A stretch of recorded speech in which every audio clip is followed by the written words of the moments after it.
Mr. Phillips' interest in sports journalism and his multiple articles on the rise of Golden State's team, including Hoops and the Abstract Truth, and the Days of Wine and Curry, both published in the Paris Review, offer us an entry point into today's conversation with Mr. Myers. As Mr. Phillips so eloquently said, when you watch Steph Curry play these days, it's pretty obvious that he's feeling good. If you played basketball growing up, you learn the importance of following through when you shoot, forming the gooseneck, waving goodbye to the ball, reaching into the far-off hoop like it's a cookie jar. Think Michael Jordan's last shot as a ball. I think it's clear that we're all feeling good, so we're going to get started right now. All right, so we have some individual questions for each of the individuals, and then we have a couple of questions that apply to both of you. So just to bounce off of the poem you just read, we're going to start with a question for Mr. Phillips. So in To the Reader, you use this sarcastic language to evoke this growing schism between authors and their audiences. And in the current technological era that we're in, for a lot of people, reading digitally is the only accessible and reasonable way to actually continue to maintain that connection with literature. And seeming as you read all of your poetry from tangible books, you do have that more traditional style of literature. So what are your thoughts on this new shift towards a more digital style of reading? Well, I think with anything, balance is important. I always remind people, I love paper. I don't demonize tech or digital print, but once upon a time, books were the technology that people thought were going to kind of like ruin people because they wouldn't go to church, right? Because they can just kind of like get their hands on the Bible, whatever. Literacy in general was considered a technology that was problematic. But I think the most important thing is to be diverse, to be inclusive, and to know thyself. I like paper. I like the way it smells. I like it in my hand. I like writing in the margins. I love marginalia. I've actually never read off a computer publicly, but I read off my computer all the time. But I know that also when I'm in front of others, I really want to stress the incredible value of print. It's gotten us where we are in this democracy. And it forms a nice way to, I don't know, just remember our roots. Paper comes from nature. I like that. I don't consider it traditional as much as open-ended, right? So I'm just happy to have a book in my hand. Even I said that when I first saw these hard copies here, it excites me, and I like being excited. So you did speak about roots. Can you speak on how your cultural identity has shaped how many of your writings have come about? And then what helped you also shape that cultural identity based on your background growing up in New York City? I don't know if I can answer that, because there's something really self-aware about it that I think is a little too dangerous. It's almost, like in a basketball sense, if you have a sense of what your position is. I'm a 2, and therefore I do things that a 2 does. Well, no, sometimes you have to be in the middle, right? I mean, you have to have a sense of different contexts make different responsibilities for you. I know that being a New Yorker has given me a real love of walking and being close to people. I also really learned in playing basketball how much people are always reading. You would ask me about books, but I remember when I would go over to Newark sometimes and get a game and do an inside-out dribble, and somebody would say, "Wait, you're from the Bronx," and they were right. And I've loved meeting people from LA and them talking about the ways in which it's different to play in the Palisades versus Watts versus wherever you're going to be. And so just geography's been more important to me than my cultural identity. Not because my cultural identity is not important, but I know my home, and I know that it's the foundation of everything that I do, but I don't put it in front of me, because then I'm limiting myself, you know what I mean? Like we're a plurality, and I like to think that our cultural identities bring us together more than they kind of like identify us as static folks. So you mentioned basketball growing up in the Bronx. That was an aspect of your childhood, and to bounce off of that, could have gone a very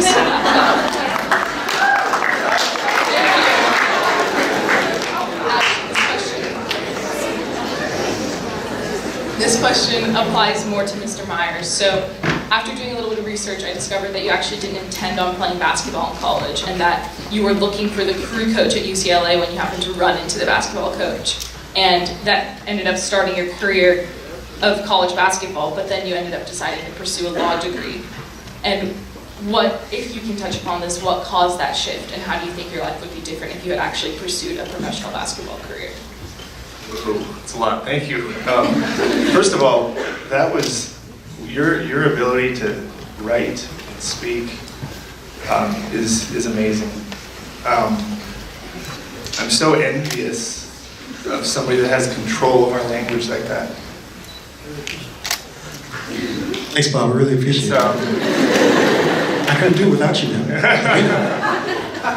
People, I get to see Steph Curry. I get to see him a lot, talk to him, but I don't have the ability to convey it the way you do. So for me, that was special to hear your words that you'd written down and thought of, and find them have a great meaning for me. Because there's so much we can't describe in life, but the power of your words, the power of my words, yours, to hurt, to heal, to inspire, the control of our language is so powerful. So that's a great, great gift that you have. It's a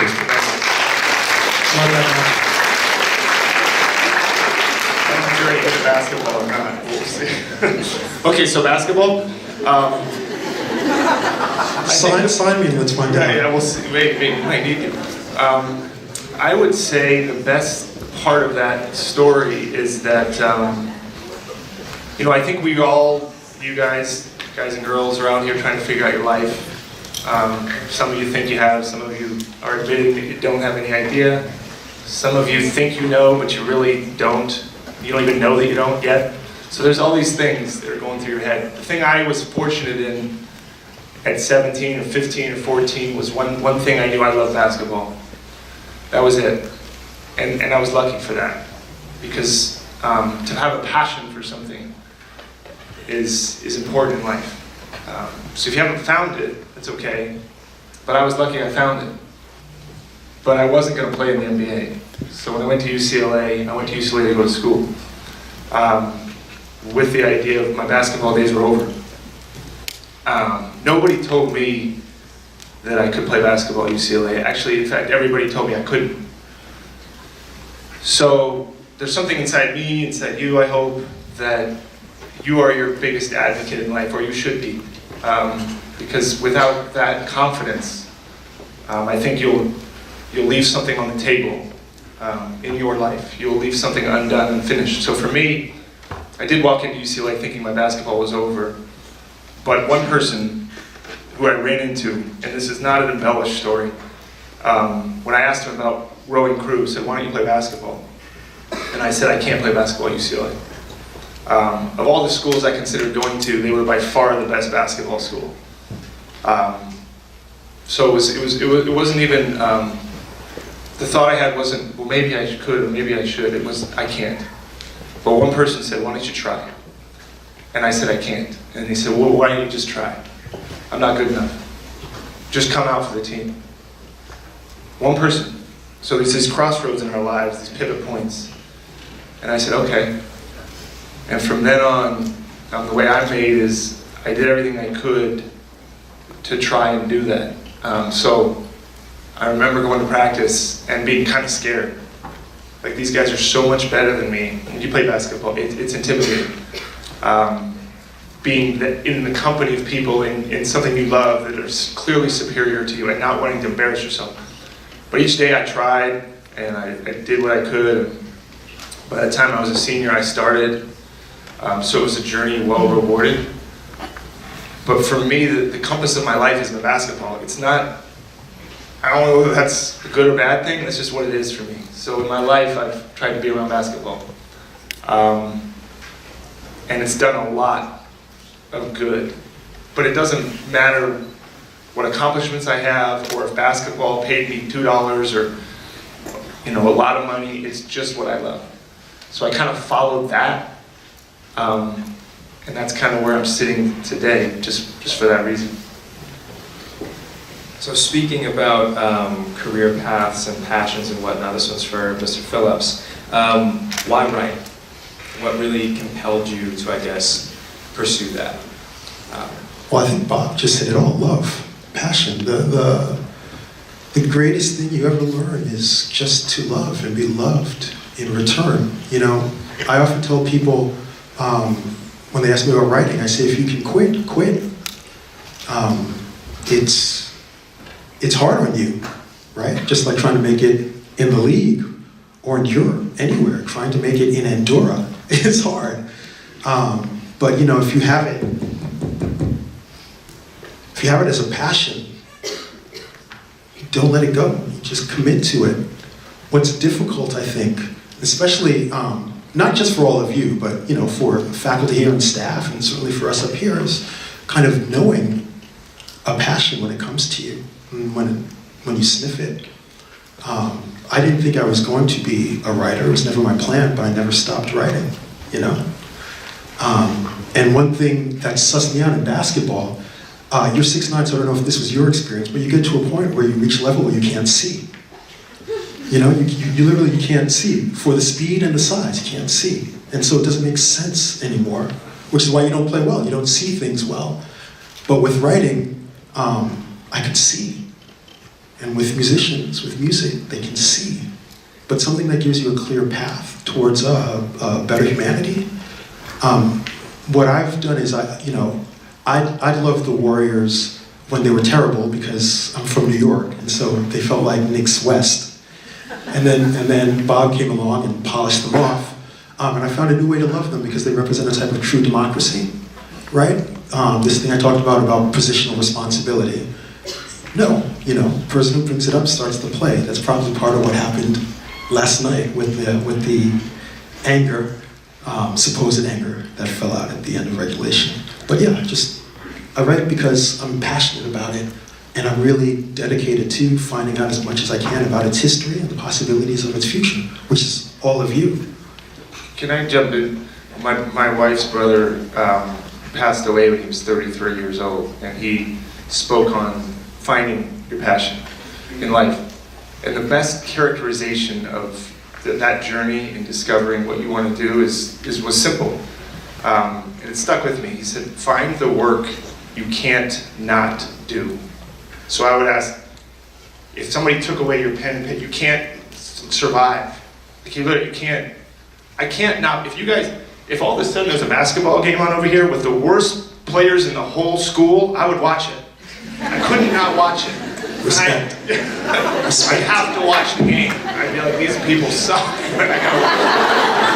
Just in case, right? Just in case. I don't know, maybe tonight somebody will do something good, or I'm watching how they interact and what it means, and that shot went in. I can't not do it. I can't drive by a garage door and see a basketball hoop and feel something. So that's the pursuit, right? When you say, why do you write? And you said it's here. It's running through you. Find that. But here's the hard part. It might not happen until you're 30, 25, 35. But I think the saddest thing is when people just let go. And now, are you passionate about your job? No. Not really. Don't do that. Do whatever you want. Make whatever you want, money. Have 50 different jobs. Keep trying until you figure it out. Our head coach, Steve Kerr, he said, he played basketball, he broadcast basketball, he was general manager, won 6 championships before he became our coach. And when we hired him, he was close to 50 or something, and he said, this was what I was meant to do. I was meant to coach. Wasn't that he wasn't successful in everything else he did, but he at 50 years old, he said, this was it. This is what feels the best in my own skin right now. So that's something to think about along the way.